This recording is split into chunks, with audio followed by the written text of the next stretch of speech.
Vamos a empezar la presentación del libro Voces del 11M, víctimas de la mentira. Estamos en la mesa Víctor San Pedro Blanco, catedrático de Comunicación Política de la Universidad Rey Juan Carlos y autor de estas 8 entrevistas que componen el libro que hoy venimos a presentar. Bueno, presento a Víctor y a mí, pues ya, como hemos pensado que fuera la primera en hablar, pues ya casi que me presento yo también. Bien, dentro de los que estáis aquí tampoco me hacen falta muchas presentaciones. Soy Pilar Manjón, madre de Daniel Paz Manjón, asesinado el 11 de marzo de 2004 en el tren del Pozo, de cercanías de Madrid. Mi hijo Daniel y yo nos manifestamos contra la guerra de Irak. Daniel fue el primero en colgar en su balcón una preciosa pancarta que ponía "No a la guerra, otro mundo es posible". Pero hay quien tomó decisiones, como Aznar, que decidió meternos en una guerra ilegal, injusta, inmoral, internacionalmente reprobable y sin los votos de nadie, a través de aquella foto de las Azores, que yo siempre digo que no son 3, puesto que las Azores son de Portugal, son 4. Aznar, Blair, Bush y el señor João Barroso, aunque luego haya querido blanquearse en las instituciones europeas. Lo primero que tengo que afirmar aquí es que lo que he defendido durante estos 20 años, el asesinato de mi hijo fue la venganza de Al-Qaeda por nuestra participación en esa invasión, buscando aquellas famosas bombas de destrucción masiva que nunca aparecieron y nunca estuvieron. Como uno de los entrevistados por Víctor, una de las entrevistadas por Víctor soy yo, os voy a dar mi testimonio del 11 de marzo, porque luego ya en preguntas y en lo que Víctor vaya ampliando sobre el resto de los entrevistados en el libro, entraremos en más detalle. El 11 de marzo de 2004, Daniel salió de casa a las 7:30 de la mañana. Aquel día había huelga en las universidades, pero Daniel iba a ir porque de todas las maneras quería estudiar, estábamos ya a 11 de marzo, y por la tarde quería ir a un partido internacional de clasificación de hockey y hierba que se jugaba en Madrid para las Olimpiadas de Atenas. Hace 20 años y yo de deportes, al revés que mi hijo, entiendo bastante poco.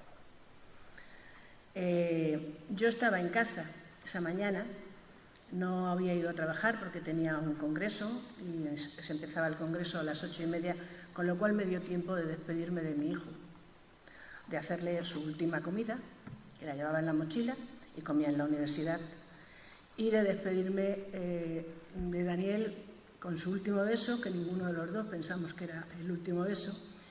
Y cosa extraña, su perra, que él decía que era como una manta, siempre estaba acostada, también salió aquella mañana a despedir a Daniel. Como os digo, Daniel salió de casa a las 7:30.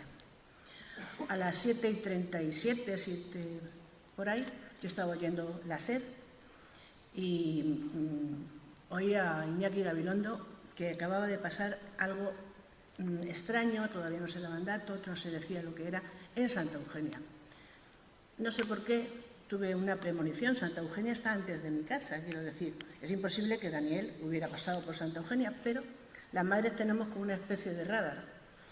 Y cuando que escuché en la radio que había estallado algo en Santa Eugenia, llamé a Iván, mi otro hijo, que estaba durmiendo porque él estudiaba informática y tenía clase por la tarde en la universidad, y nos fuimos los dos. Yo estaba tan nerviosa, lo recuerdo como si fuera hoy, Estaba tan nerviosa que tuvo que conducir mi hijo porque yo no era capaz de coger el coche. Nos volvimos locos buscando a Daniel, llamándole, y ya mi hijo se bajó antes de la estación del Pozo, se bajó del coche y dice: mamá, me voy a acercar, a ver, porque ya habían estallado también las del Pozo, claro, cuando nosotros llegamos habían estallado las 2 bombas del Pozo. Dice: mamá, me voy a acercar, tú quédate en el coche, que yo voy a ver. Me quedé en el coche y efectivamente llegó mi hijo y me dijo: mamá, nos vamos a ir a casa, porque si el niño llama, pues no vamos a estar ninguno de los dos en casa. Entonces te dejo a ti en casa y yo vuelvo a coger el coche y salgo a buscarlo. No es que me quisiera llevar a casa, es que lo que mi hijo vería en aquellos primeros momentos donde no habían llegado ni siquiera los primeros efectivos, pues dijo: a mi madre mejor la quito de aquí, y me la llevo para casa. Me llevó a casa, estuvieron bajando las vecinas a darme tila. Yo lo único que quería era hablar por teléfono con mi hijo. Y no sé a qué hora sería, porque en ese día no se me olvidan los hechos, pero sí se me olvidan los detalles, las horas, ¿no? Las horas se me amontonan. Hubo un momento en que Iván volvió a casa y me dijo: me he enterado que en el Gregorio Marañón han puesto como un concerter donde se está leyendo a qué hospital se ha llevado a cada uno de los heridos. Nos fuimos al Gregorio Marañón y estuvimos, yo no sé, por lo menos hasta las 2 de la tarde allí, ¿no? O sea, yo lo único que recuerdo de mi estancia en el Gregorio Marañón, y siempre se lo agradeceré al personal sanitario y no sanitario, era que cualquiera con una bata blanca que se acercaba a mí, yo le abrazaba y le decía: busca a mi hijo. Es lo único que recuerdo. Y una persona, estábamos en el aula magna, una persona que leía nombres, nombres, nombres, le volvían a dar folios, más nombres, pero jamás apareció el nombre de Daniel. Nunca lo leyeron. Del Gregorio Marañón, bueno, también tengo otro recuerdo, que no tengo por qué saltármelo, que fue que en esos momentos de angustia, de terror que estábamos viviendo todos, aparecieron los reyes, los eméritos. Con la cantidad de escolta que mueven, solamente recuerdo haberlos visto pasar y que colapsaron las urgencias. O sea, la puerta de urgencias, que debería estar abierta para todos los que pusieran seguir siendo evacuados desde los trenes, desde donde fuera, aquello quedó colapsado. Eso es un recuerdo, vamos, que tuve una sensación de que estaban estorbando, que os lo tengo que decir así de claro. Para mí estaban estorbando. Creo que lo digo en el libro. Bien, cuando estábamos en el Gregorio Marañón, la persona que estaba leyendo, que es Paco, el jefe de psicología del Gregorio Marañón, nos dijo que todos los que estábamos allí ya no siguiéramos esperando, que todo el personal debería ser llevado al IFEMA. El IFEMA es un esto de congresos que hay en Madrid. Y allí nos fuimos. Ya éramos más, quiero decir, buscando a Daniel, pues ya había llegado su padre, no sé si había llegado mi hermana y mi cuñado, si llegaron directamente al IFEMA, eso ya se me cruzan ahí. Sé que fuimos al IFEMA. El IFEMA era una sala así como esta, en plano todo, y tenía alrededor como una barandilla, ¿no?, al que podías salir y tal, pero vamos, estamos todos, los que buscábamos a alguien, estábamos allí, en aquella sala. Lo del IFEMA era un caos, pero vamos, si tenéis en cuenta quién lo estaba controlando y organizando, pues se entiende perfectamente. Ahí estuvimos horas y días esperando a Daniel, sin saber que debajo de nuestros pies, en un improvisado tanatorio, se encontraban ya los cadáveres que habían sido evacuados desde los 4 puntos de las explosiones. No había organización. Yo recuerdo haber pedido un antihistamínico porque soy alérgica y me asfixiaba en aquellos momentos, probablemente también de ansiedad. Y bueno, lo de un antihistamínico debió de sonarles a chino porque jamás nadie vino a traerme un antihistamínico. Como a las, no lo sé, las 10 de la noche, aquello ya no es que fuera un caos, era lo siguiente. Nos repartieron unas mantas porque empezó a hacer frío y de repente yo salía a esa barandilla que os dije que había, fundamentalmente buscando aire y buscando encontrarte un rato contigo misma, porque allí ya estaban los compañeros de Daniel del colegio, los amigos, los del instituto, la universidad, mis compañeros de trabajo. Que, quiero decir, ya llegó un momento en que me sentí agobiada y salí. Y me encontré con un señor que me dijo: ¿a quién está usted buscando, señora? Digo: yo a mi hijo. ¿Y usted? Dice: no, yo soy del Opus Dei. Me parece muy bien. ¿Y qué hace usted aquí?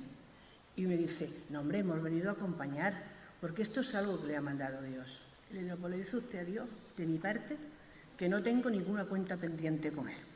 No se vuelva usted a dirigir a mí. Vamos, no sé cómo se atreven las sectas a meterse en un tema de estos cuando estábamos todos hechos polvo. Al final, por megafonía, nos dijeron que nos iban a separar por apellidos. O sea, pues Daniel Paz. Claro, nos metieron en una sala, éramos más de 100 y pico personas buscando a Daniel. Ya os he dicho, toda la gente que estábamos, mi familia, todos estábamos en una sala.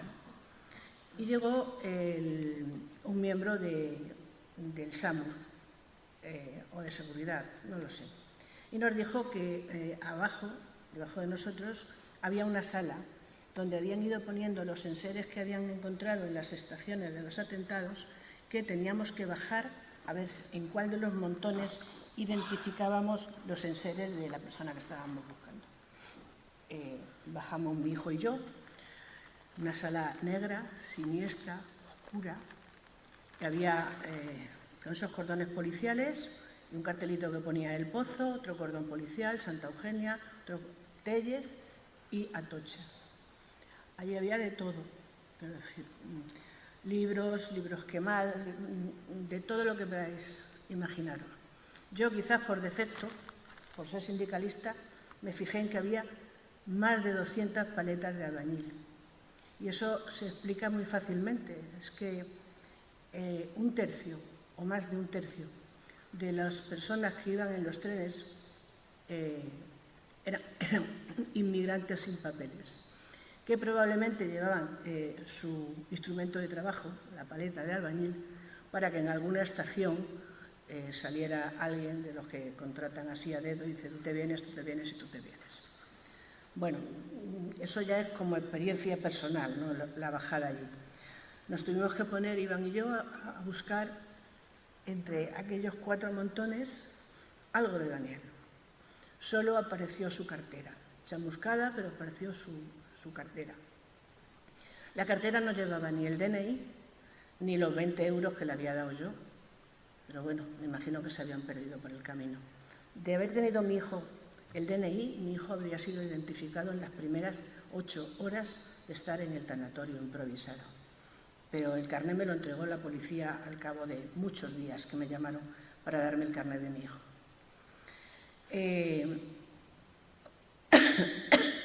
Perdón.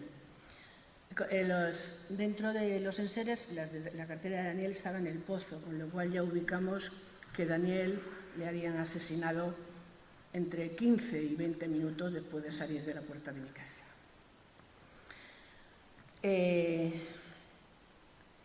Al final, en el IFEMA, algo que llevo grabado, que no puedo olvidar, son los gritos en la noche. Me imagino que hay gente en la sala que estaba conmigo. Se oían a las 2, las 3 de la mañana, no sé qué hora, unos ¡hijos de puta! Eso se clava en el silencio de la noche por dentro, porque piensas a otro que han identificado ya muerto. Entonces, la noche fue, de verdad, bastante horrible. Bien, por la mañana, pero por la mañana ya muy entrada la mañana, porque yo recuerdo que había pedido a un taxista que me llevara a mi casa a ducharme y volver. Como digo, por la mañana ya, al más del mediodía, por megafonía, entraron en la sala y me dijeron: la familia de Daniel Paz Manjón. ¿No? Yo di un salto y me dice: no corra usted tanto, por megafonía, no corra usted tanto, señora, si es solamente para saber si quieren bajar a identificarlo. Claro, nos vinimos abajo, este era el secretario, el responsable del SAMUR en Madrid. Bien, nos vinimos abajo, entre que el padre de mi hijo dijo que él no iba a bajar, alguien que se metió al medio bajo yo y que no tenía nada que ver con la familia. Al final, este nos dijo que a Daniel se le identificaría por ADN. Nos bajaron a una sala, cogieron el ADN de su padre y el ADN del mío y nos mandaron para casa y que esperáramos la llamada de la policía.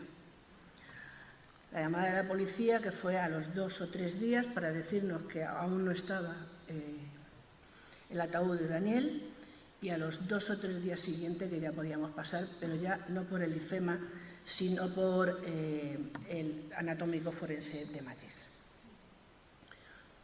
Total, que pasamos 6 días esperando el ataúd de mi hijo. Cuando fuimos al IFEMA, mi hermana se puso muy nerviosa con la jefa de forenses, y yo recuerdo que me la saqué a un rincón, estábamos la jefa de forenses y yo, se llama Carmen Baladía, en un rincón, y la dije, mira, júrame, aunque sea mentira, que mi hijo no ha sufrido. Y me prometió que efectivamente, te lo prometo y no es mentira, tu hijo tenía cara de paz, tu hijo no se ha enterado de nada. Al final hemos acabado siendo amigas, quiero decir que a veces te encuentras en la vida con personas que, sinceramente, en otros momentos no nos hubiéramos visto y en este momento somos amigas. Bien, como os digo, estuvimos todos esos días solamente a salir de mi casa para ir a votar, que era la ilusión de mi hijo votar el día 14. Entonces, entre mi hijo y mi sobrino Pablo, por si acaso me caía, me llevaron a votar. Y voté pensando en que a Daniel le hubiera encantado haber ido también. Bien, a partir entre el IFEMA y el día de las elecciones empiezan a surgir ya toda una sarta de mentiras. O sea, ha sido ETA, y si mantenemos esta mentira ganamos las elecciones, esa frase maravillosa del señor Aceves. Ya al día siguiente, todos los primeros, las portadas de todo el mundo, que tengo un amigo, una víctima, que se dedicó a recopilarlas, ya hablaban de Al-Qaeda, y aquí se seguía manteniendo la mentira de que era ETA y que había sido Titadín con cordón detonante.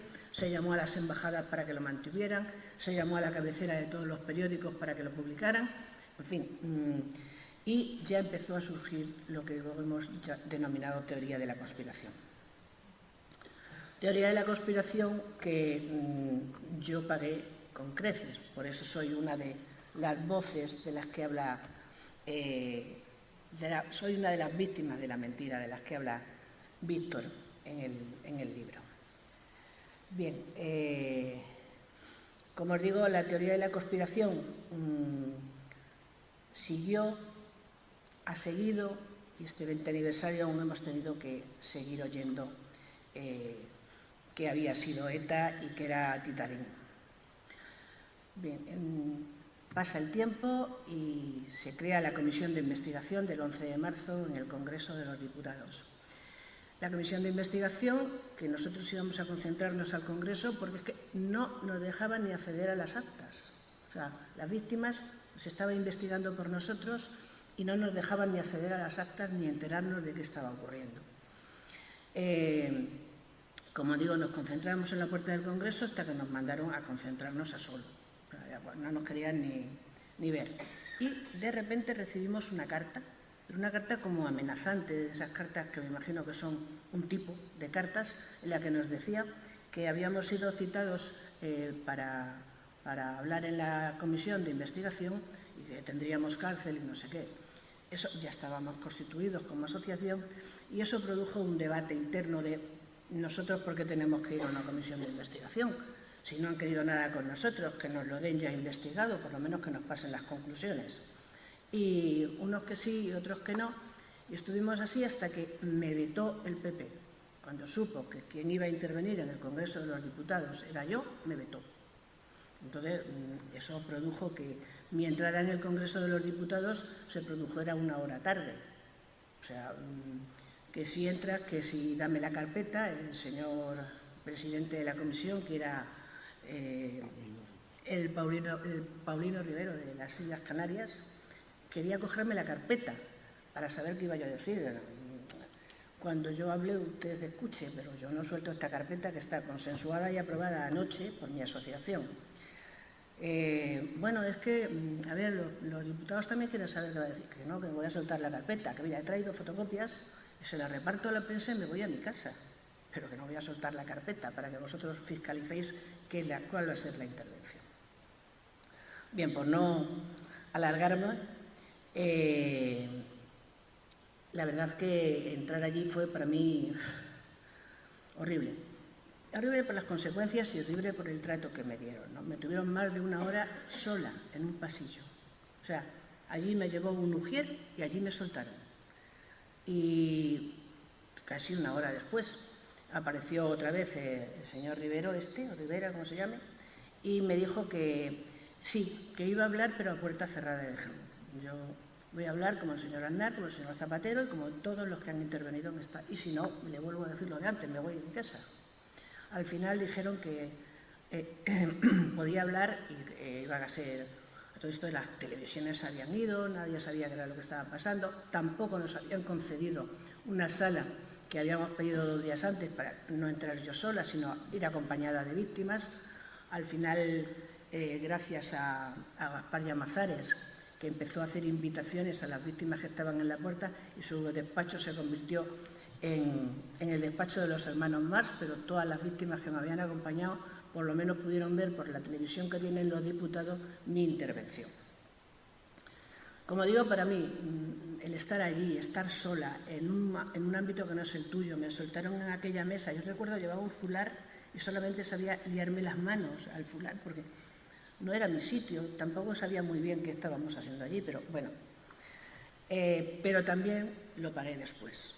O sea, a partir de que, bueno, en este intervalo que me tuvieron allí como una hora, yo creo, casi aseguro, que lo que estuvieron haciendo fue llamar al presidente de la VT, o sea, no podía yo tener la última palabra en la comisión de investigación. Entonces, detrás de mí entró uno que se llama Alcaraz, que fue entonces presidente de la VT y que hoy milita en Vox en Huelva.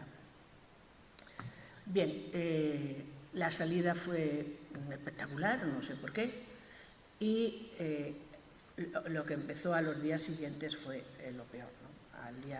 Los días siguientes empezaron a llegar ya las cartas, las amenazas, los insultos.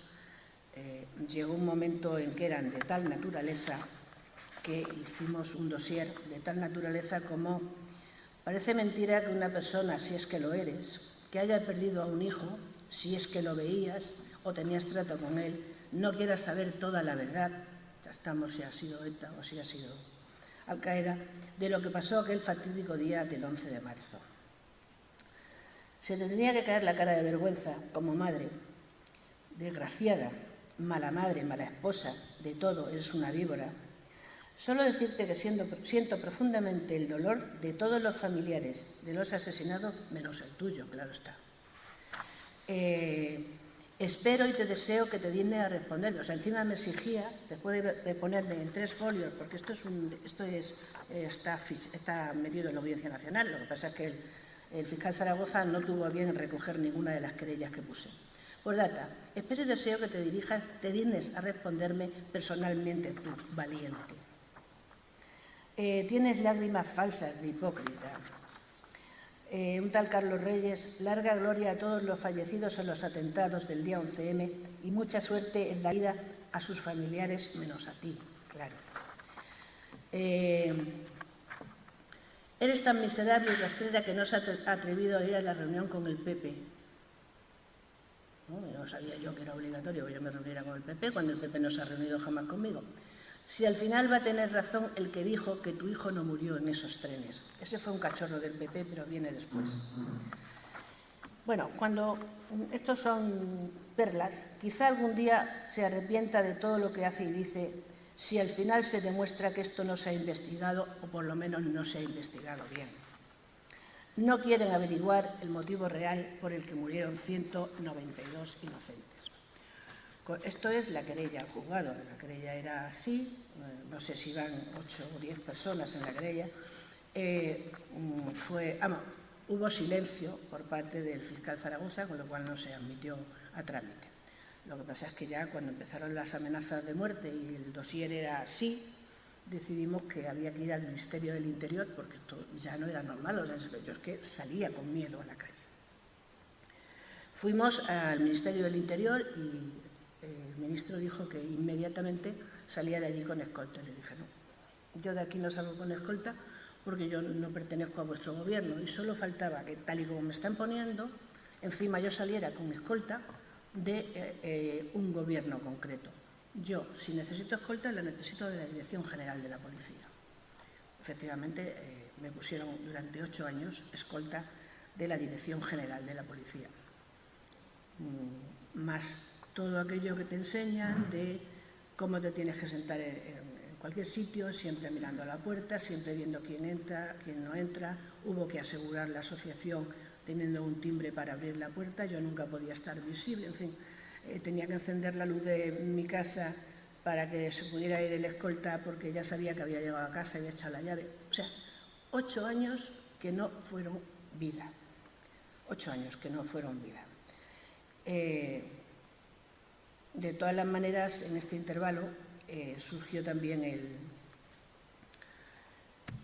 el juicio, perdón. Bueno, aparte de esto era lo que yo recibía, pero teníamos la teoría de la conspiración con mentiras, insultos consentidos, porque si no, contra una víctima se va de oficio. Pero a mí me contestó un guardia civil que de oficio solamente se va cuando es atentado en caso de las víctimas de ETA. Entonces, estaban también los periódicos, la radio, la televisión, la COPE, el Pedro J. Ramírez, el Los Santos. O sea, todas las mañanas te levantabas con la angustia de decir, ¿qué dirán hoy? O sea, era un sinvivir lo que nos hicieron pasar. Como os digo, llegamos al juicio y, bueno, aparte de que la sentencia, fijaros si era lasa en las penas, que quedan de 21 a los 10 años, empezaron a salir los asesinos, aparte de que 6 se escaparon de España y se fueron a Marruecos, porque la célula estaba compuesta por marroquíes y asturianos, que son los que robaron en Mina Conchita la goma do seco. No hay tratado de extradición, con lo bien que se llevaban los reyes y los hermanos que eran, no hay tratado de extradición, y tampoco conseguimos hablar con ninguno de los jueces de enlace que España tenía en Marruecos para que nos dijera dónde estaba esta gente. Como os digo, fueron años de mentiras, de hacerme la vida imposible, y iba a entrar en el juicio. En el juicio fue absolutamente alucinante, ¿no? O sea, estábamos 3 acusaciones populares, que en ningún juicio se ha dado que haya 3 acusaciones populares.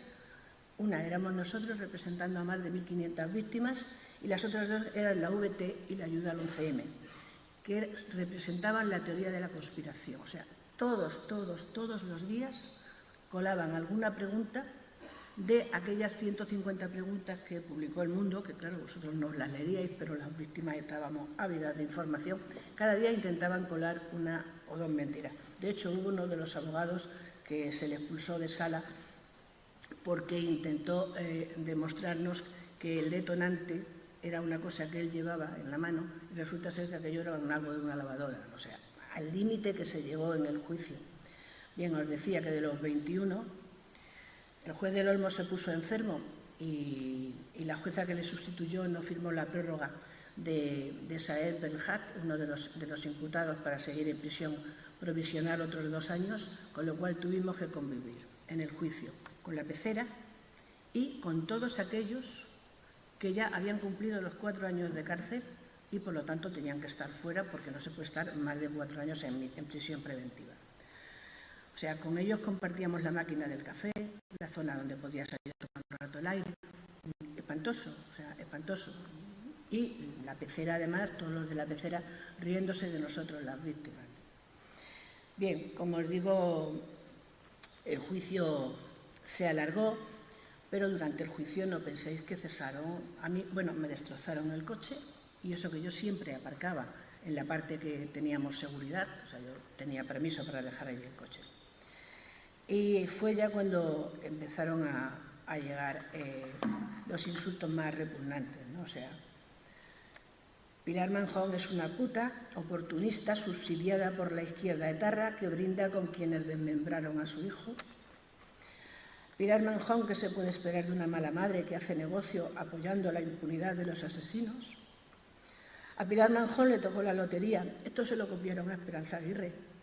Le tocó la lotería cuando reventaron a su hijo. Menuda puta. Puse una querella diciendo que eso no era libertad de expresión, porque me dijeron que esto era libertad de expresión. Le dije que no, que eso no era libertad de expresión, que eso era llamar a mi hijo hijo de puta, y era una víctima de terrorismo, tan víctima como Miguel Ángel Blanco. En fin, siguieron, como os digo, las amenazas, las injurias, los insultos, en fin, de todo lo que os podáis imaginar. Por eso os tengo que decir que me he arrepentido muchas veces de haber ido al Congreso, de haber redactado ese librito que Juan y Juanma reparten con fruición cada vez que viene alguien a visitarnos. Para ir acabando, porque habíamos dicho que entre Víctor y yo no íbamos a estar más de una hora. Cuando me pregunta la gente lo de elaborar el duelo y tal, yo muchas veces he pensado que me metí en la vorágine de crear una asociación, en la vorágine de atender a las víctimas, a los heridos, a los padres de asesinados. Y yo creo que probablemente la gente que no da ese paso adelante, a estar en primera fila, a estar pasando por todo este sufrimiento que pasé yo, probablemente se recupera antes si se está en un segundo plano, sin estar en primera línea, siempre en el frente. Yo hablaba por todos los del 11 de marzo. Era la única a la que la prensa quería entrevistar, machacar o ignorar. No sé si las cosas hubieran sido diferentes, si tanta visibilidad, sin tanta visibilidad. Supongo que otra gente se recuperó antes que yo, no estando siempre bajo la presión, los acosos y sin desconectar. Al margen de esto, la vida ha seguido. Y hoy tengo un nieto, que es mi alegría de vivir. Tengo una sobrina nieta, que también me da mucha alegría de vivir. Y me alegro por todos aquellos afectados que han sido capaces de volver a poner una sonrisa en su cara, de volver a soñar bonito, y a otros que no han tenido esa suerte, es porque es muy difícil seguir adelante sin nada, como nos dejaron a nosotros. Gracias.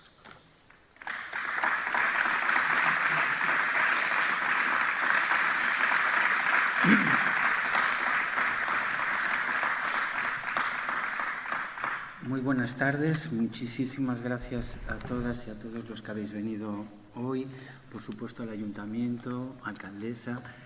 Es un honor para mí no solo estar aquí en Puerto Real acompañado de vosotros, sino de Pilar, a la que admiro profundamente. A ver si nos serenamos. Yo llevo 20 años, bueno, 19, empezando mis clases de comunicación política con el discurso de Pilar Manjón. Es lo primero que mis alumnas y alumnos ven. Y el texto o el subtexto teórico que yo pongo es comunicación política no es hacer campañas electorales. Comunicación política es colocar una comunidad de ciudadanos en la esfera pública y reivindicar que son ciudadanía de pleno derecho. Y les digo, esto es lo más cercano que tenemos a algo que habéis escuchado alguna vez y tal, que es el discurso de Martin Luther King cuando dice I have a dream. Es ese momento en el cual lucha de derechos civiles. Martin Luther King dice, eso, tengo el sueño de que seremos ciudadanía de primera. Yo creo que Pilar, y lo voy a intentar explicar a lo largo de mi intervención, es esa persona que dio voz y sigue dando voz a las víctimas inconvenientes, a las víctimas a las que nadie quiere mirar y nadie quiere reconocer. Como población yo creo que es porque se parecen demasiado a nosotros y a nosotras, no son uniformados, son trabajadores, estudiantes, inmigrantes. Y resulta muy difícil, os lo puedo asegurar, poner este tema de nuevo, aunque sea el 20 aniversario, en la esfera pública. Pasado el aniversario es el abandono total y absoluto que es en el que vive este colectivo, ¿no? Total y absoluto quizás no, pero sí en comparación a la gravedad de lo que ocurrió el 11 de marzo y a la gravedad de los bulos que, como ha dicho Pilar, se mantienen intactos y sus portavoces los mantienen intactos, sin fundamento ninguno, ninguno. Y en este 20 aniversario, José María Aznar a través de la FAES, Pedro J. Ramírez a través de su libelo mal llamado El Español,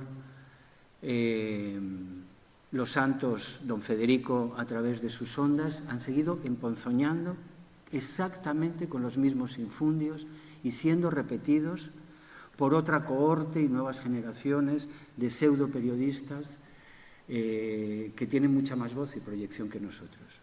A pesar de que este es un libro editado por Planeta y que mi propósito fue ese desde el primer momento, dar al menos 20 años más tarde la mejor plataforma para hacer audibles y visibles a aquellos personajes que, en lugar de ser reconocidos, han sido masacrados y revictimizados. Para ello yo monto un libro a base de testimonios que recojo en carne propia, pero que luego obviamente contrasto con toda la documentación habida y por haber. No hay un solo párrafo, no hay un solo dato, no hay un solo nombre que no haya sido revisado varias veces. Y luego con documentación, yo a Pilar le pido documentación para poder completar su testimonio y al final pacto con ellos un relato, un testimonio. Un testimonio que va y viene entre nosotros, pues yo no sé cuántas veces, pero bastantes fueron. Hasta que al final nos quedamos los dos contentos, más o menos, más o menos. ¿Y quiénes son? Pues son tres víctimas. Pilar abre el libro y lo cierra a Aitziber Berrueta. Después de Pilar viene Eulogio Paz, al que conoceréis, que se hizo cargo de la asociación después de Pilar. Pilar es el testimonio que nos ha dado de una sindicalista que cuando entra en el Congreso, en el editorial del Mundo, la reciben con oprobio y con críticas, porque defender un colectivo de trabajadores y trabajadoras siendo mujer en el Ministerio de Defensa y habiendo militado previamente en el antifranquismo, pues no parece, para determinados gestores o emponzoñadores más bien de la esfera pública, no parece, en fin, es un demérito, no es un mérito, no es un aval para poder representar a un colectivo. Curioso, ¿no? Eulogio lo que hace es una disección, tal como es él, de las múltiples batallas en las cuales esta gente es utilizada y es masacrada, literalmente. Hay una batalla entre el PP de Esperanza Aguirre y Aznar y el PP que podría representar Gallardón. Obviamente los primeros han ganado la batalla. Hay una batalla de los obispos con Zapatero, hay una batalla del PSOE con el PP. En fin, hay batallas entre las asociaciones de víctimas, hay batallas jurídicas y a esta gente le cogen en medio y le dan y dan y dan y dan sin parar. Aitziber Berrueta es la representante de la víctima menos conocida. No sé quiénes aquí conocéis a Ángel Berrueta o habéis escuchado alguna vez el nombre de Ángel Berrueta. Ángel Berrueta es un panadero de Pamplona, muy popular, muy querido. De hecho, estos 20 años las autoridades nunca lo reconocieron y en todos y en cada uno de los aniversarios la calle de su panadería y el barrio de Don Ivane de San Juan en Iruña, Pamplona, se llena de gente festejándolo porque era un tipo muy querido, era un panadero. Este tipo, a pesar de ser abertzale y de saber claramente que no había sido ETA, el día 12 cierra su panadería para que la gente se manifieste contra ETA en Pamplona.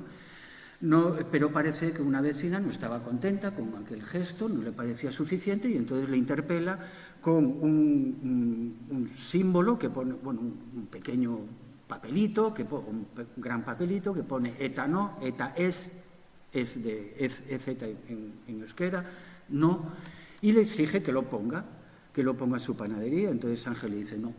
Entonces esta señora sube a su casa, le calienta los cascos, literal en la sentencia, a su marido, reconocido por él.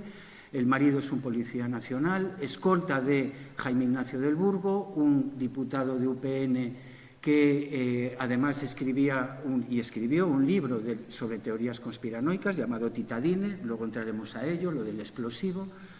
Y entonces este señor baja acompañado de su hijo, este señor le descerraja 3 tiros a Ángel y el hijo le apuñala otras 3 veces en órganos vitales y lo dejan sin asistencia médica. Este hombre muere, en su velatorio ya hay acoso policial, no llegan a entrar en el velatorio, pero etcétera. Bueno, hay disturbios y Conchi Sanchís, una mujer de otro pueblo en donde se está manifestando, tiene un ataque al corazón y también muere.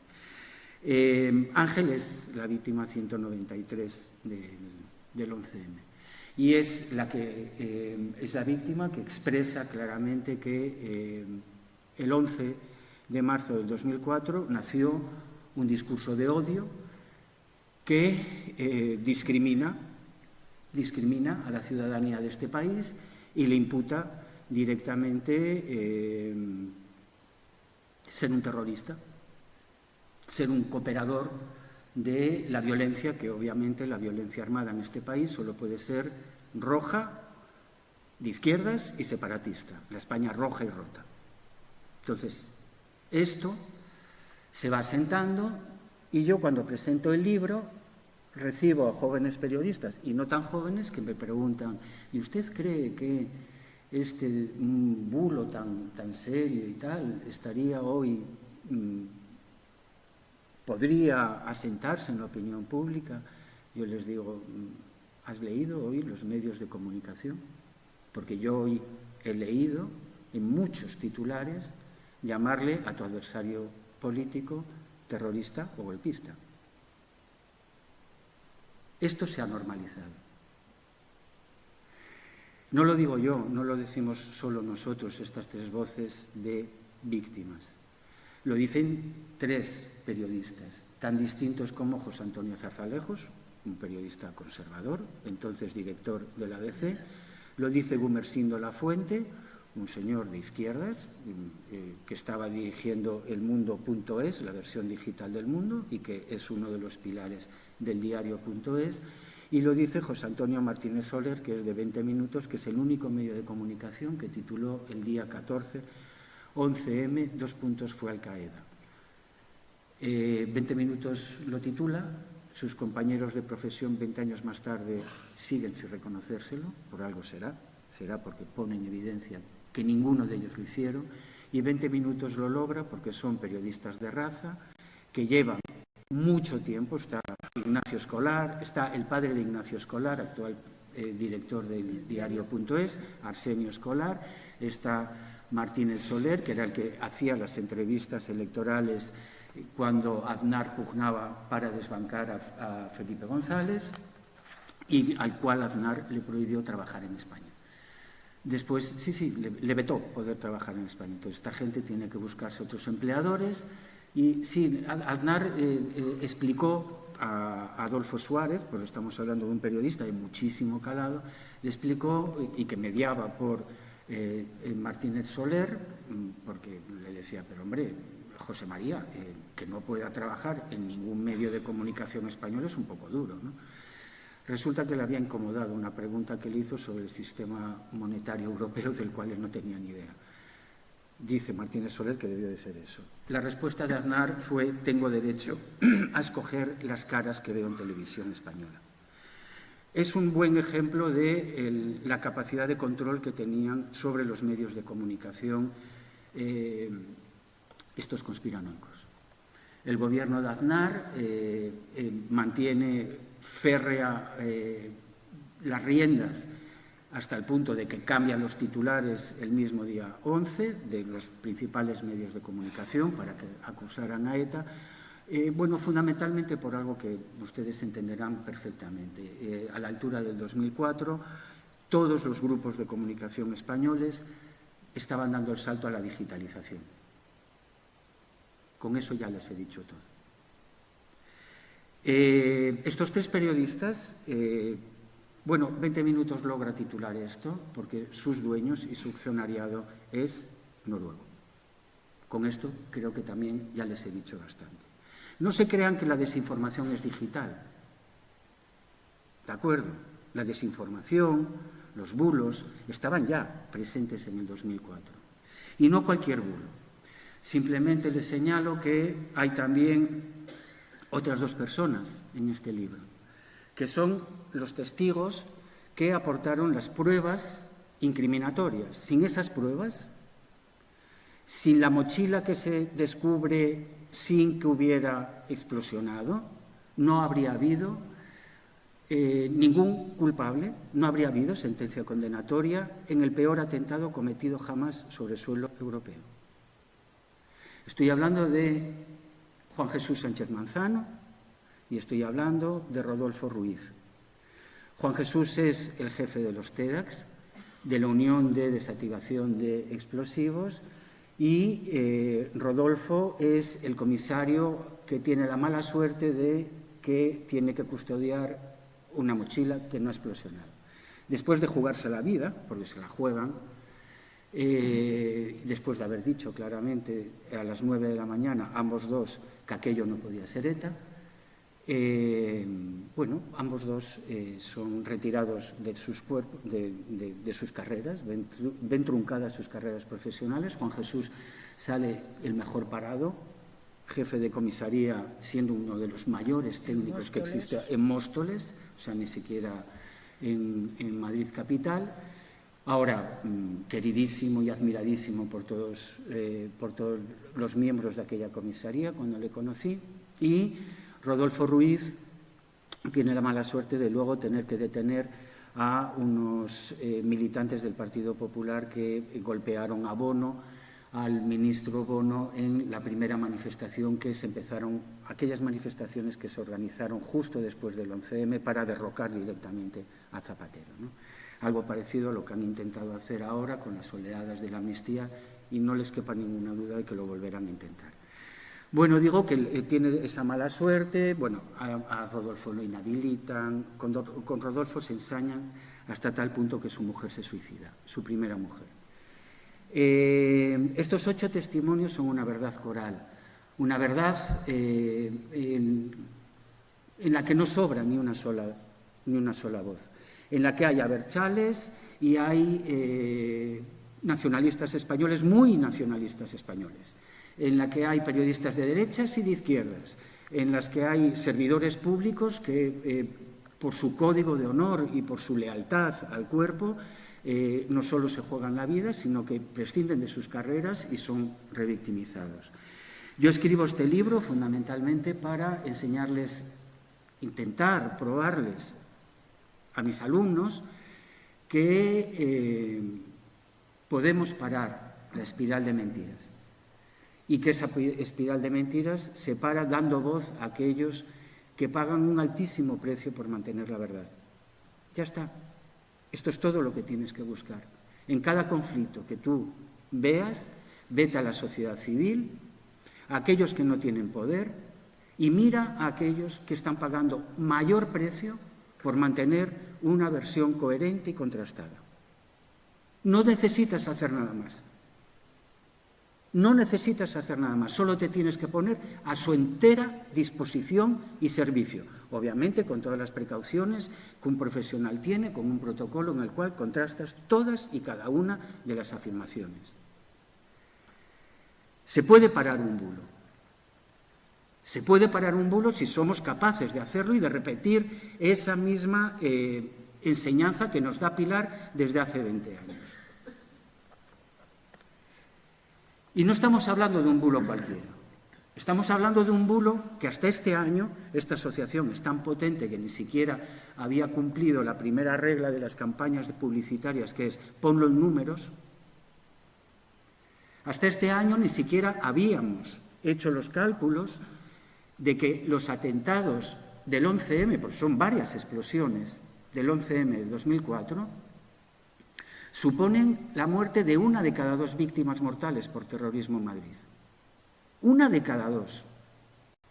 Y 1 de cada 4 o 5.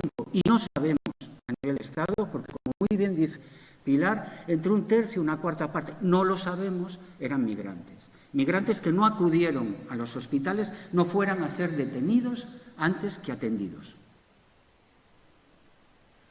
No solo eso, es un bulo que nace de un gobierno. No solo eso, es un bulo que es voceado por Televisión Española, por la otra televisión pública de Telemadrid, esos dos a tope, por el que era tercer diario, El Mundo, que luego con este bulo se erige en el segundo diario. Con este bulo, haciendo además algo que es desconocido en el mundo occidental, en el periodismo occidental. Pedir un boicot contra un competidor. Zarzalejos no podía seguir en el ABC, porque Zarzalejos, cuando hay una sentencia del Tribunal Supremo que dice, la sentencia de la Audiencia Nacional, estamos hablando de 2008, dice, pie en pared, se acabó, yo no comulgo. Y además ve venir a Esperanza Aguirre y a sus acólitos, a sus ranas. Se lo cargan, igual que se cargan a Gumersindo. Es un bulo que se mantiene durante 20 años, incólume, no han variado un ápice. Trump solo cuestionó la nacionalidad estadounidense de Barack Obama 6 años, es que no se atrevió a más. Este bulo, a nivel humano, impide a las víctimas de tercera o cuarta o quinta o sexta categoría, ya no sé en qué orden estaría de prelación, impide poner una lápida que denuncia a tus verdugos y te somete en cada aniversario, cuando no, a lo largo de toda la primera y la segunda legislatura, durante los 8 primeros años, a una autopsia permanente, en la cual abren, metafóricamente, la tumba de tu ser más querido y vuelven a remover y a remover y a remover. Es un bulo que le niega a la madre de una víctima la maternidad, cuestiona la paternidad de ese hijo y le imputa haber colaborado o bien en la comisión del atentado que le cuesta la vida a su hijo, o bien que los está encubriendo.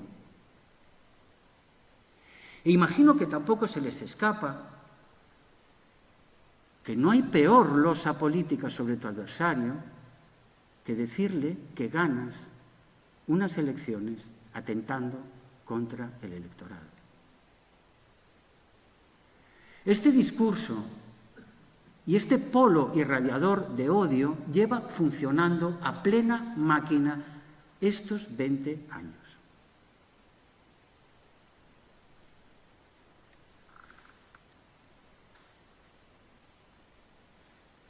¿Tienen delante a quién? Tienen delante a una asociación que demuestra un nivel de compromiso y de una altura moral, hablo a nivel personal, tal que ni siquiera se califican de víctimas. Se llaman afectados y, por lo tanto, nos interpelan desde su propio nombre a los afectos, a cualquiera de nosotros. Dijimos que todos íbamos en aquellos trenes y lo tuvimos que olvidar, si se entiende. Había que seguir en cercanías. Mi hija tiene 19 años y coge exactamente esos trenes todos los días para ir al campus de la Universidad Autónoma de Madrid. Y se ha leído esto, y lo abría. Y notaba cómo, alrededor de ella, decía, es fantástico, papi, voy sola, ya no me empujan.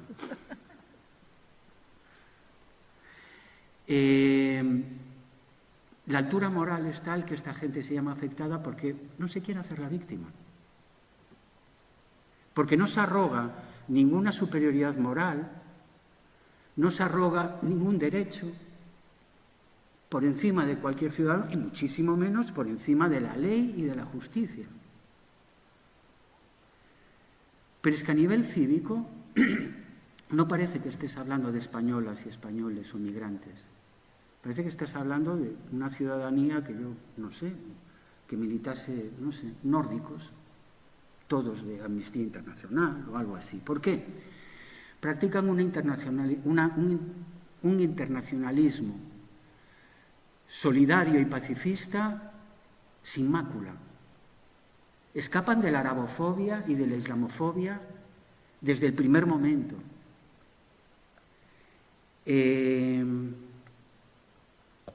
Defienden un Estado de Derecho que, como ha señalado Pilar, dicta unas sentencias que son extremadamente benévolas, porque no había legislación para aquello. El yihadismo en principio era una forma de religión extrema, islamismo, que estaba por ahí, pero no se conocía, y la legislación era contra ETA. Lobos solitarios, células durmientes, todo eso se escapaba de las figuras que podían ser punibles. Amén de todo el rollo que había, pues eso, de gente juzgada por otros procesos, que no podía ser juzgada aquí por los mismos, en fin.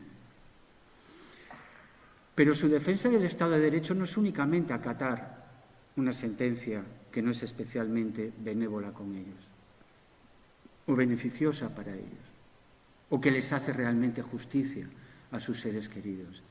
Es que defienden a fiscales, a jueces, a testigos, a peritos, a los policías. A estos dos policías, los únicos que les han homenajeado son la Asociación de Afectados del 11M. Los únicos. La única organización que ha dicho: aquí tiene usted un premio. ¿Por qué? Por jugarse la vida y por mantener desde el minuto cero la verdad. Pero no solo eso, es que esta gente desarrolla un marco legal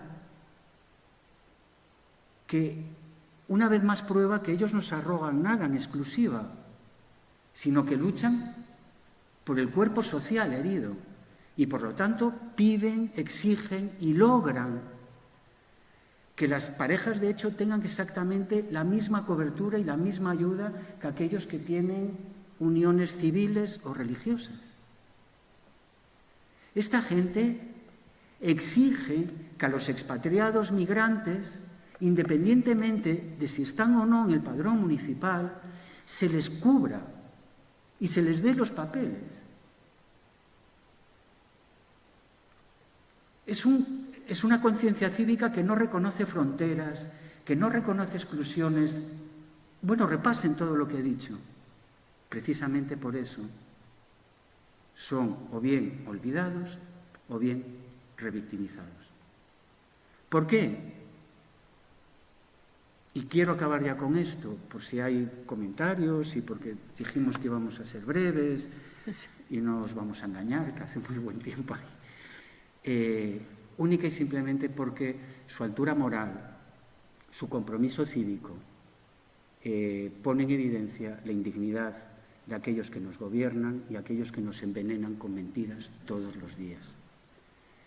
Este no es un libro triste, porque habla de autoayuda, habla de dignidad, habla de conciencia de clase, de orgullo de barrio, habla de periodistas que cumplen con el primer compromiso que hay: jamás mientas conscientemente, y que luego tienen trayectorias muy, muy exitosas. Y acabo con esto, que para mí es el mayor regalo. El mayor regalo es estar hoy aquí con Pilar. Os dije que yo arranco con su discurso. A los alumnos y a las alumnas de matrícula, al final del año les llamo y les digo: ¿y tú has soñado alguna vez con tener un presidente, una presidenta de la República? Y me dicen, la mayoría, los enrollados: yo sí, yo como Mújica, y a mí me encantaría tener como Mújica. Yo le digo: ¿Y a ti no se te parece mucho Pilar a Mújica?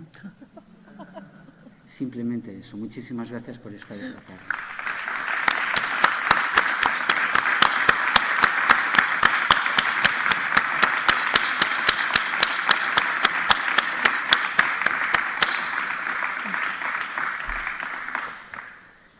Bueno, pues el libro está presentado y si queréis hacemos un turno de palabra porque nos han traído unos micrófonos que os podemos oír porque las otras veces hemos tenido que chillar.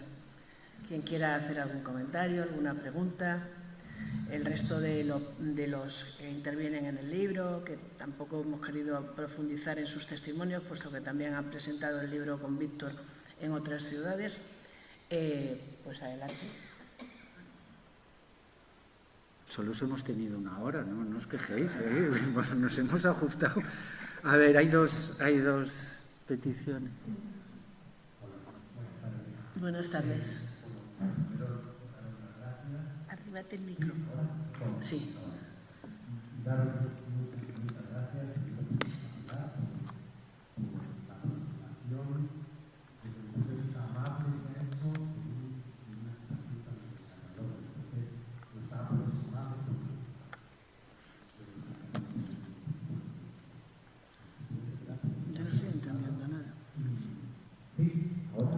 Ahora, es que os tenéis que arrimar el micro porque no se oye. Me imagino que hay dos. Te agradece el tono. Te agradezco esta aproximación que nos has hecho a tu vivencia.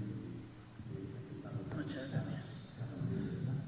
Y me gustaría preguntar al autor del libro porque he estado reflexionando sobre todas las trabas que sufre Pilar a la hora de comunicar el Congreso de los Diputados, comunicar, quiere comunicar. ¿Qué trabas hay hasta que ella entra al Congreso de los Diputados y puede? Y estoy pensando ahora en mi pueblo, ¿no?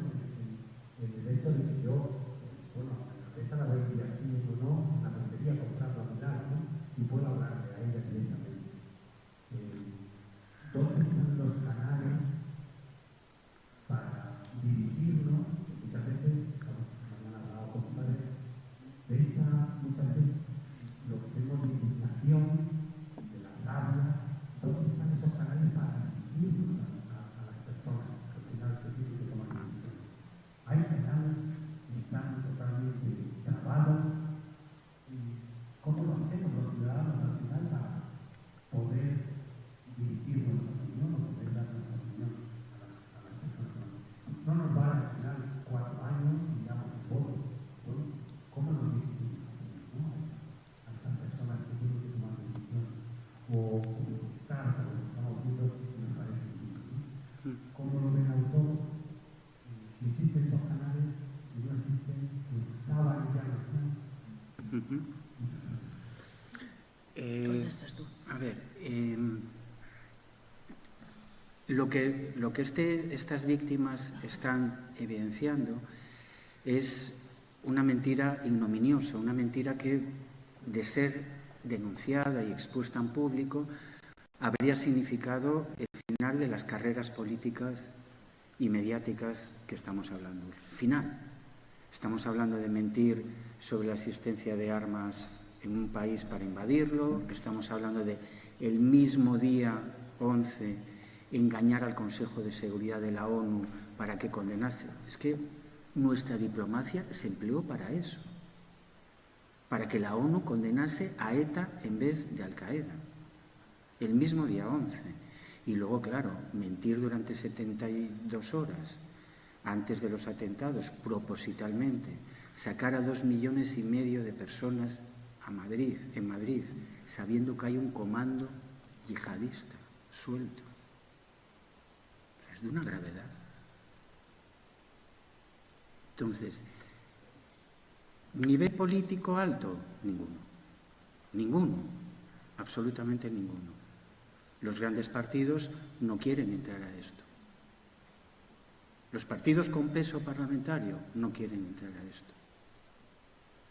En todo caso, la periferia, que fue un poco más sensible con la asociación y que a nivel de reconocimiento y de ayudas, Pero lo que es, sobre todo Madrid, ese Madrid irradiador de odio, ninguno. A nivel de medios de comunicación, casi imposible. Hasta que no nacen medios que no están manchados por o haber dicho la mentira o haber sido cómplices de esa mentira, y con esto estoy metiendo a Prisa y al País, el País solo ha publicado un artículo denunciando a Pedro J., a Los Santos y a Casimiro García Vadillo en este aniversario. O sea, es que han pasado 14 años desde que el Tribunal Supremo, es que yo ya no pido, el exdirector del País o el director del País entonces, Jesús Severio, ha sacado otro librito. Tiene la decencia de decir que ha sido su peor error profesional. Pero claro, se disculpa diciendo que quién podría pensar que un presidente de gobierno miente sobre algo tan grave. Pues un periodista. O por lo menos le tendría que haber dicho, ¿qué evidencia tiene usted? Y entonces habría dicho, ninguna. Mi palabra. Y entonces habría recordado el Ya 42, el Prestige, la guerra, digo yo. Pero él se cree, tú fíjate lo que será su conciencia profesional, que con esto está quedando bien ante la historia. ¿Cómo podemos hacer? Promoviendo, por ejemplo, actos como estos, en todos y en cada uno de los ayuntamientos que estén de tu mano. A mí me tienes, desde luego. Voy a donde me digas. Comprando el libro, todos los beneficios son para ellos. Todos. Y hay un colectivo importante que está muy necesitado y que no está cubierto. ¿Cómo? Masacrando, o sea, estos diarios que te digo tienen comentarios, masacrando en los comentarios, pero vamos, entrando en tromba. Organízate con unos cuantos amigos y pásatelo bien una tarde, tómate las copas, unas pizzas y disfruta, arreando duro. Ya verás cómo se callan, porque en este aniversario lo que sí ya no son capaces es de salir en otros medios que no son los suyos. El problema está en que, joder, sus medios tienen una fuerza impresionante. Ese es el problema. En este aniversario ya hemos puesto claro sobre, ¿sabes?, que hay un colectivo agraviado, con nombres y apellidos, desde Pilar a Itziber Berrueta. Yo creo que estamos a punto. Hazles scratches cada vez que vengan por acá. Ayúdame a algo que propuse hace 10 años, que es a declarar personas non gratas en los campos de ciencias de la información a Pedro J. Ramírez, a Casimiro García Vadillo y a Jiménez Los Santos, porque tú no invitas a una facultad de medicina especializada en vacunas a Bolsonaro y a Trump, digo yo. Se pueden hacer un montón de cosas. Claro, si te mueve mantener la memoria, que haya reparación y que haya justicia. Mi gran sorpresa es los sindicatos están fieles en el acto de Atocha, de todos los aniversarios. Pero aquí hay una red sindical. Yo estoy intentando que me lleven. Yo no cobro por ir a ningún sitio con esto tampoco. Me lo puedo permitir, soy catedrático. Creo que el Estado me paga para esto, sinceramente. Y no me invitan. Aún estoy esperando, solo comisiones obreras de Asturias, ¿sabes?, de Oviedo, majísimos y tal, pero claro, éramos solo 10 personas. Pero hay mucho que hacer, sobre todo si no te lo tomas. Creo que además esto es una lucha, ¿sabes?, muy personal, que te puede mover mucho personalmente a ti, a tus amigos, ¿sabes? Si te lo tomas. Yo creo que yo he sufrido haciendo este libro, pero he aprendido muchísimo. Y en la presentación del libro, Manuel Rivas, si le conocéis, el escritor Manuel Rivas, nos acompañó en el Pozo del Tío Raimundo y dijo algo muy potente, ¿no? Libros como estos no son cómodos, pero nos hacen mejores, porque conservar la memoria, reivindicar la justicia, ayudar a que el dolor inevitable ya sea menor y llevarlo juntos, nos hace mejores como personas y como sociedad. Lo que no podemos seguir permitiendo es la impunidad de los conspiranoicos y menos todavía repetir sus mentiras y ser propagandistas pues, de los bulos que nos están matando la democracia y que nos están sumiendo en la involución democrática de una manera evidente, creo yo. Disculpad el rollo, pero...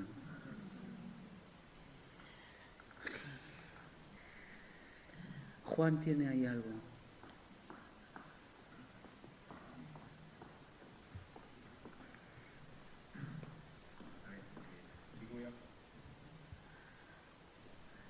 Si puede chillar, Juan, mejor.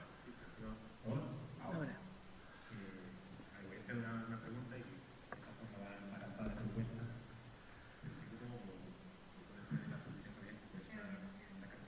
No se oye. Tanto por lo que me ha maravillado el sándwich que habéis hecho, ¿no? O sea, por un lado la exposición desde lo personal, ¿no? Yo que había escuchado mucho de los temas, he visto a los testigos desde hace muchos años, pero nunca había visto el relato en primera persona, ¿no? No puedo vivirlo igual, pero sí que mira, la cifra que una forma de ver algo que ya conocía muy difícil. Entonces, esa visión personal conjugar luego esa parte, digamos, desde arriba, ¿no? Yo digo el tango, ¿no? Desde abajo a lo personal, a lo colectivo que haces tú, que la verdad que me parece de lo que he visto del UCM, la presentación más potente, más completa y más intensa que yo he vivido. En ese sentido, muchísimas gracias y además porque me habéis hecho la garantía. Yo creo que yo no es cómodo, pero hacer otro tipo de periodismo, otro tipo de comunicación, otro tipo de defensa de la víctima es más rentable económica, emocional, personal, publicitariamente, etc.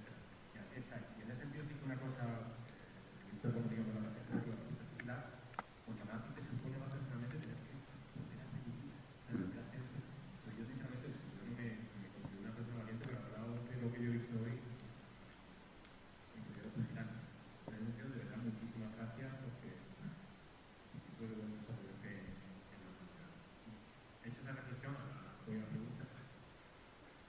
Pero aparte de, digamos, de los bulos y lo todo malo que hemos visto con ustedes, está ahí, por desgracia no tiene el alcance que debería tener, pero no sé si existe, igual no lo he visto yo, pero yo sí que he hecho de menos un poco de la otra parte, que creo que más puede ser incluso también terapéutico, pero tú hablabas de una serie de gente que te has encontrado en el proceso que sí que te ha regalado. Luego, de hecho, también ese relato que ponga o que un poco de coherencia con las dos taxistas que fueron a ambulancia, esas ambulancias que fueron taxis, esos policías, un montón de gente que hizo lo que pudo, supo, o le dejaron, sin pedir carne, sin pagar por de pie, ¿no? Pues creo que además que ese homenaje también es bueno para nosotros desde un punto de vista social, no solo dedicarnos tanto de compañía sobre España, de hecho todo lo contrario. España es esa otra. Creo que además puede ser eso terapéutico y creo que realmente desde luego es homenaje. Así que algunos que bueno, si se conocen más, ¿no? Hay gente que sí ha tenido centro limitado, pero tiene un relator, pero no estamos hablando de que en Madrid, yo una ciudad que no me cae especialmente bien, pero ahí sí que vive y bueno, efectivamente ahí hay seres humanos, ¿no? No solo la conocen. Entonces no sé si eso si existe, y yo no lo he perdido o si quizá es un buen epílogo para esto lo voy a hacer y algo para regar. No sé, además, es un proceso participativo súper potente y súper catártico. Yo te cuento. A ver, en Madrid, aquella mañana en los trenes íbamos todos. Ese fue el gran lema de ir en los trenes todos. El problema es que 4 días después votábamos. Pero a mí no se me han olvidado, los primeros que entraron en el tren del Pozo fueron los jardineros, que estaban recortando el jardín de al lado. A mí no se me ha olvidado que las ambulancias, en su afán de evacuar, llegaron a entrar y a cruzarse en cremallera porque aún no habían llegado los efectivos que le dijeran cómo entrar y salir. Y yo hablo de la estación del Pozo. En el resto no sé cómo funcionó. No se me ha olvidado que los taxistas me llevaron a mi casa a ducharme porque llevaba más de 24 horas allí. Que no se me han olvidado todos los sanitarios. Tú no te puedes ni imaginar la cantidad de batas blancas que yo me abracé aquel día, tanto en el Gregorio Marañón, y a todo el que yo abrazaba le decía, por favor, busca a mi niño. ¿Ya? Como yo, pues las miles de personas que andábamos como si fuéramos un entierro andante, buscando y rebuscando. Yo recuerdo que como a las 10 de la noche o así en el IFEMA saltó la noticia de que había 70 en Gómez Zulla. No os podéis imaginar, claro, 70 sin identificar. Claro, no podías hacer llamadas porque además los móviles entonces no eran lo que tenemos ahora. Fue una salida brutal. O cómo se levantó toda una sala, que ya os he dicho que es más grande de esta, cuando vinieron a decirle a una familia que estaba sentada en el suelo que su hijo había aparecido, pero que había estado sin recuperar el conocimiento y que había aparecido, no sé en qué hospital había aparecido. Y toda la sala se levantó a aplaudir a esa víctima, a sabiendas de que a ti no te iban a aplaudir a lo mejor. Pero como siempre teníamos la esperanza, tampoco se me olvida, yo qué sé, o sea, pasando por todo. Mira, aquellas personas que desde la calle Téllez, desde los balcones de Téllez, tiraban una manta, una toalla, algo con que tapar a un herido, algo con que transportar a ese herido, para mí no sabría ya cómo dar las gracias. Lo he intentado de miles de maneras, pero el gracias, gracias, gracias, a mí no se me ha caído de la boca en estos 20 años, a todo el mundo. Y cuando acabo la exposición de explicarla, normalmente digo, por favor, no os bajéis vosotros también de los trenes, porque mucha gente ha entrado en el discurso del guerracivilismo y siguen estando en la mentira. Y todavía tuve que escuchar aquí, y era una persona joven, el otro día, que sí, yo creía que estaba ya todo investigado. Digo que han pasado 20 años, que no tengo un hijo, que tendría ya que haberme hecho abuela, que tendría que tener su título real, no el título a título póstumo colgado en su habitación. ¿Cómo puedes venir con 22 años a preguntarme si está todo investigado? Yo me dieron un cajón y tuve que creerme que ahí dentro iba mi hijo. Después me dieron una sentencia y como creo en el Estado de Derecho y en la justicia, también me la tragué, pese a que las penas eran absolutamente ficticias. Quedan 2 que están condenados a 27.000 años de cárcel, que como dice un niño en uno de los cuadros, a ver si los cumplen todos, pero en este país se cumplen 40. O sea, yo si vivo, y ojalá no lo tenga que ver, veré salir a los 2 asesinos, al que robó en la mina Conchita y al cabecilla de la célula yihadista, el Gauni, los veré salir en el 44. Y si no los veo yo, los verá mi hijo y los verá mi nieto. Y hemos tragado con esa sentencia. ¿Y sabes cuál fue el recurso que hizo la VT a la sentencia de la Audiencia Nacional? Pues no pidió pena para esos moritos, porque además de todo son racistas, claro, como a ellos no les han matado los moritos. Pidieron que a la hora de que se dictara sentencia se aplicara la ley de herencias, la ley civil. Entonces, la ley de herencias, en España, por ejemplo, pues primero heredaría los hijos si los hubiere y los padres. Claro, estaban masacrando a todos los viudos, viudas, que eran la gran mayoría de afectados. Es lo único que pidió, o sea, no pidió penas o penas más altas, porque nosotros pedimos que se volviera a juzgar al egipcio, en fin, pedimos las penas muchísimo más altas. Bueno, no nos dimos cuenta de que nos la habían colado. Y eso costó que la aplicación de sentencia nos llevara al Ministerio del Interior del orden de 8 años, porque claro, Tú a un inmigrante que está aquí desde Ecuador o desde no sé dónde, no le puedes aplicar la ley de herencias española. Tienes que pedir a su país la ley de herencias de su país. O sea, quiero decir que, de verdad, ¿que es que nos han dado por todas partes? Por todas partes. Sin embargo, pues a otros, a los que son víctimas VIPs, a los que no han tenido que pasar por estas teorías de la conspiración y por estos insultos y amenazas, pues les resultó todo muy fácil. Puede ser que una madre que después fuera presidenta de la VT, pues ha heredado de su hija, a la que no veía hacía 18 años. Son cosas que pasan. Y mientras el viudo, pues está puesto así. El viudo se llama Óscar Gordillo. O sea que no estoy hablando de una víctima abstracta. Se casó en Torrejón de Ardoz con un no a la guerra más grande que esta pantalla. Y sin embargo, mira lo que le tenía luego esperado esta guerra.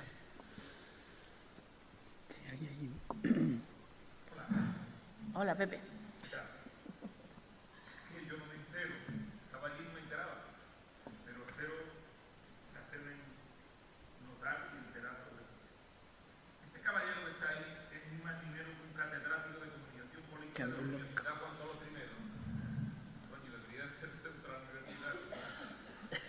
Uno no escoge todo en esta vida. El 11 de marzo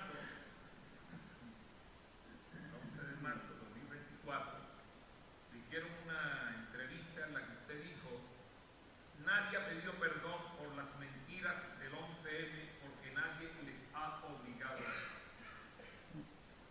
A mí me parece que esa es la clave. Podríamos contar anécdotas, podríamos decir detalles miles sobre lo que sucedió, pero la clave es que nadie ha pedido perdón por ello.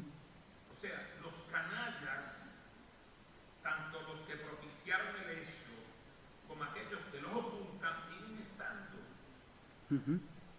Lo es el PP y aquel que piensa que es poco menos que el inductor de todas las políticas más avanzadas de este país, Aznar.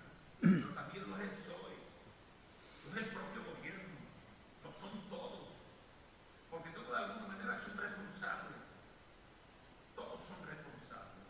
Hoy deberíamos estar aquí, no los que estamos, sino medio pueblo, porque usted es un personaje con una gallardía y una valentía, en consonancia con la que tiene la madre de Dani. Por cierto, ciudadano de aquí de este pueblo, pero no este pueblo. Yo lo conocimos muchos de los que estamos aquí. Me acordaba hace un momento de cómo se conmovía cada vez que venía un año más, ¿te acuerdas, Pilar? Y hablaba de las transformaciones que se estaban dando. Por eso lo hicimos y lo adoptimos este pueblo. Pero resulta que los canallas que opacaron, ocultaron su drama de su madre, siguen siéndolo y no están bajo ningún concepto siendo tan siquiera no condenados, sino acusados. Y en eso están no solo los que dijeron: señores diputados, háganme caso, Hassan Hussein tiene armas de destrucción masiva, sino también los que de alguna manera han propiciado con su silencio el que esto se lleve a cabo. Hay más 11M. Libia es un 11M. Totalmente, ¿verdad? Se está cumpliendo 25 años del bombardeo de Serbia, ¿verdad? ¿Verdad que sí? Hay más canallas, no son solamente eso. Hombre, a mí me parece que hoy deberíamos de, en homenaje a Dani y a ti, que es un personaje notable y al que rindo, no voy a decir pleitesía, pero sí rindo el respeto obligado. Yo creo que es obligado también decir que en un momento como el que estamos viviendo, habría que seguir hablando de otros tantos 11 que están produciendo. Palestina. Totalmente. Hoy Dani está en Palestina. Exactamente. Todos los que defendemos a Dani y recordamos que están en Palestina.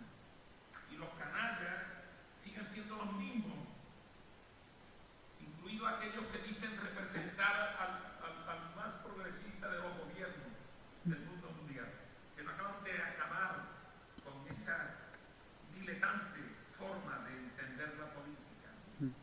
Entonces, yo creo que hoy, que para mí es un honor decirte, compañero, amigo, gracias por venir a Puerto Real, pero es necesario que entendamos que lo que está pasando hoy aquí, en este pueblo, debería pasar en todos los pueblos del mundo para recordar que hay muchos daños y hay muchos canallas que propiciaron que los daños no estén con nosotros. Gracias. Gracias, Pepe.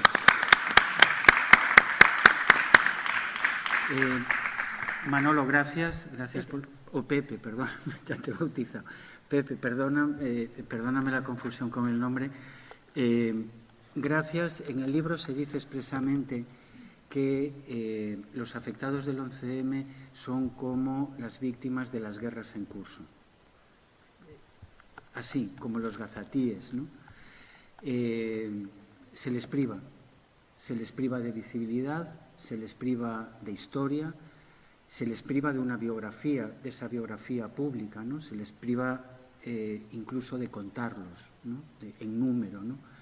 Son minorizados, son despersonalizados, son anonimizados, ¿de acuerdo? Y además lo son en nombre del antiterrorismo. Es decir, en el 2004, lo que ocurrió en el 2004 no ha hecho nada más que agravarse y extenderse. Recordáis cuando las guerras las justificaban diciendo que eran humanitarias, ¿no? Por los derechos humanos. Ahora ya solo les queda el recurso del antiterrorismo. Y obviamente te llaman terrorista en cuanto dices Palestina libre.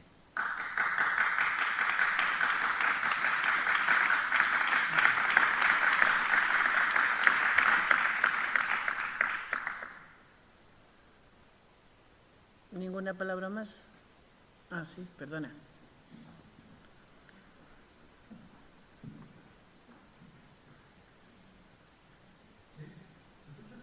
Bueno, yo antes de nada quiero, como padre, una hija que tiene más o menos la edad, yo quiero expresar mi solidaridad y como ser humano quiero expresar también mi admiración por Pilar, porque es difícil llevar con la dignidad, la integridad y la coherencia que ha llevado todos estos años y que para muchos una inspiración. Muchas gracias, Pilar.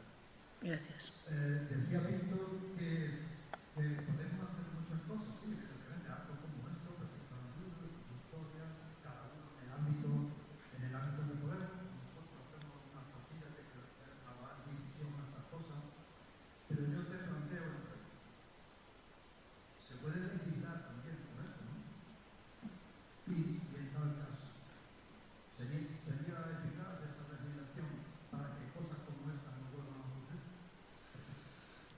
A mí no me cabe ninguna duda de que hemos llegado a un punto en el cual la acusación de censura, en cuanto uno dice esto no lo puedes decir en público, ya no la podemos tolerar.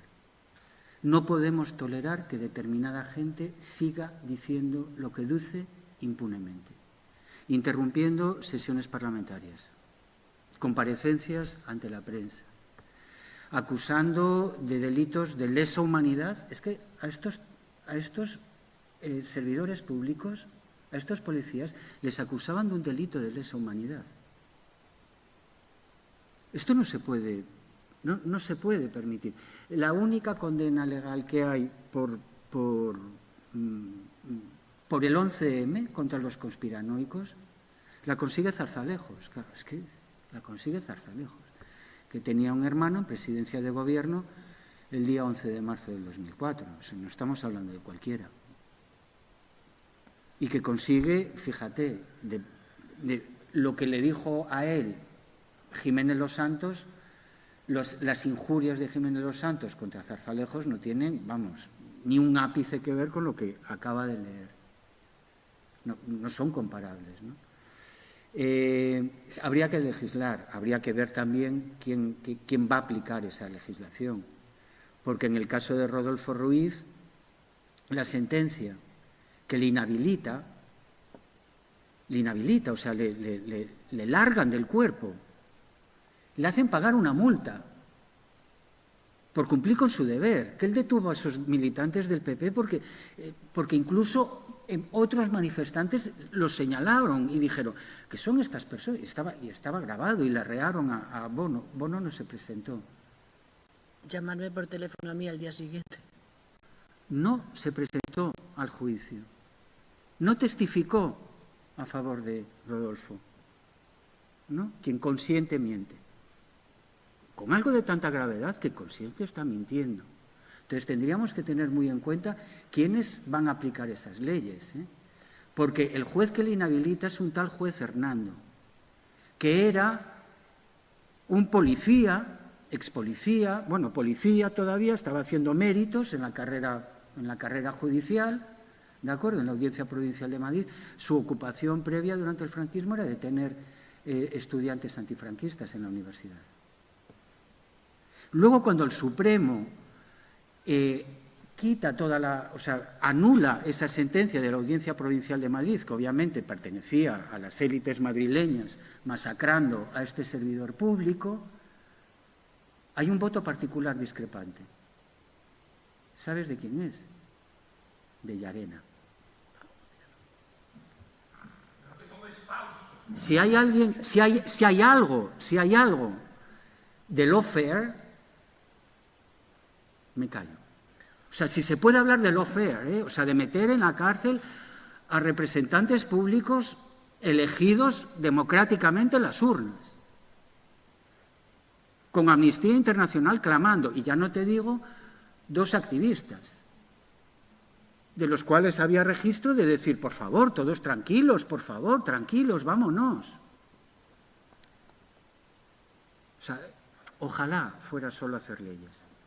Hombre, en este país tenemos que ver también quiénes no las aplican o las aplican de una manera sectaria y completamente espuria. Yo te voy a contestar. Espera un segundo, Pepe. Déjale opinar.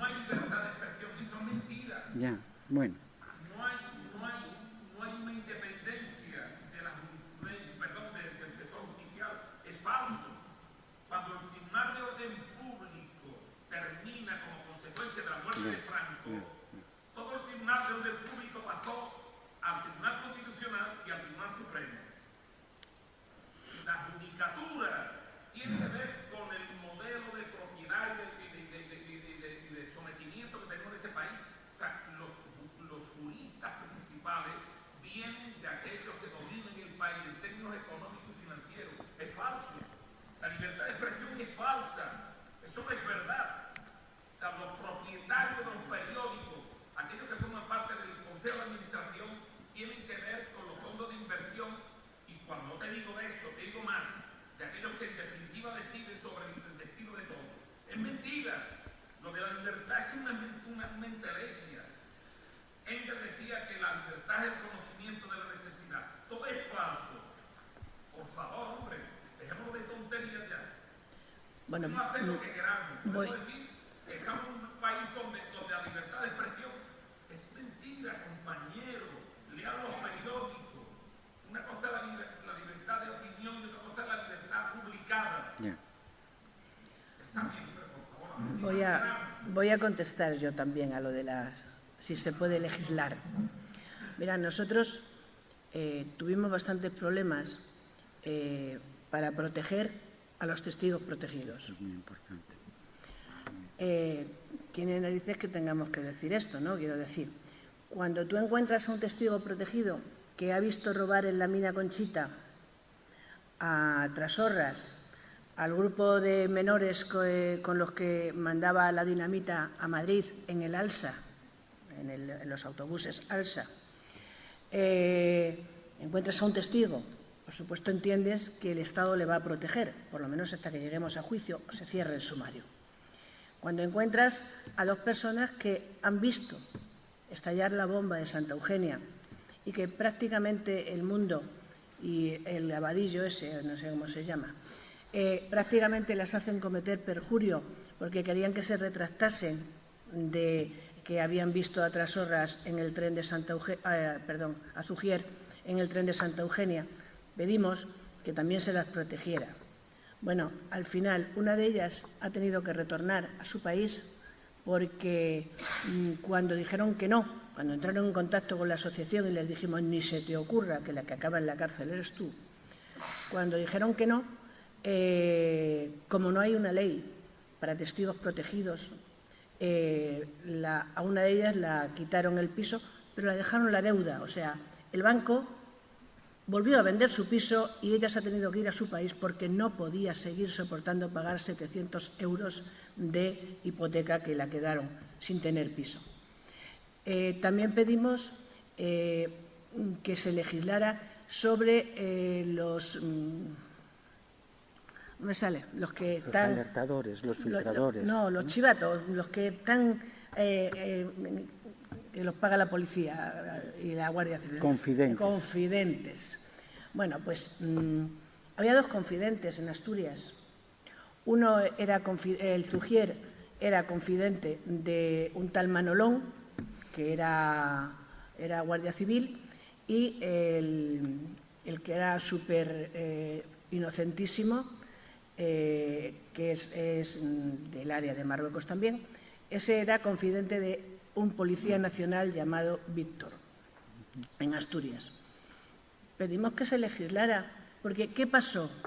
Si a Zugier le estalló la muestra que le traía a la célula yihadista, le estalló en las manos, estuvo ingresado, estuvo quemado por el estallido, y al tío que le tenía que haber contado todo eso que le había pasado, ¿quién tiene ahí la responsabilidad? ¿Por qué no supimos que se habían robado 100 y pico kilos de goma 2 en la mina Conchita? Porque eso también habría que haberlo legislado. Lo pedimos hace 20 años. 20, quítale algunos años, todo este tipo de legislación, porque son los problemas fundamentales con los que nos encontramos en el juicio.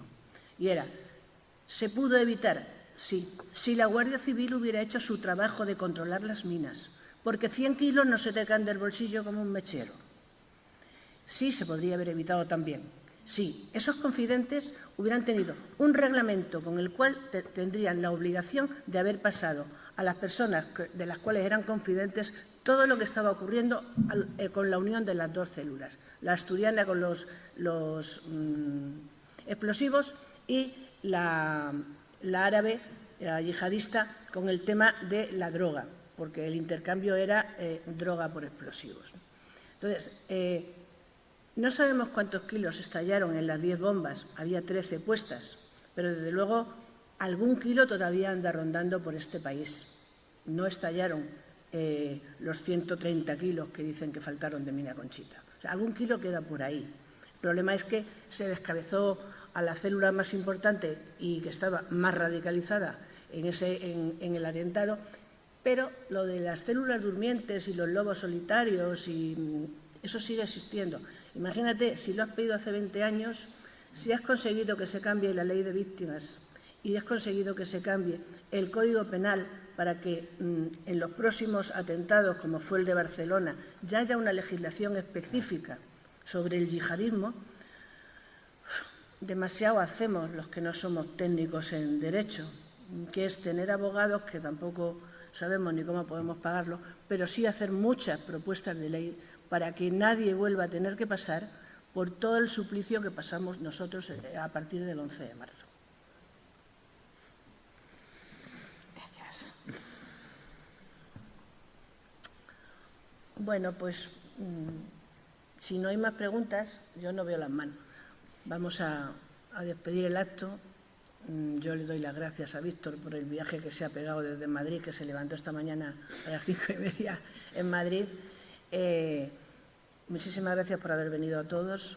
Muchísimas gracias por escucharnos. Yo sé que mi testimonio, cuando es en primera persona, me cuesta mucho, se me quiebra la voz y me saltan las lágrimas. Lo siento, me resulta quizás más fácil expresar mis emociones cuando cuento la exposición, pero de todas las maneras, muchísimas gracias a todos por haber asistido. Gracias.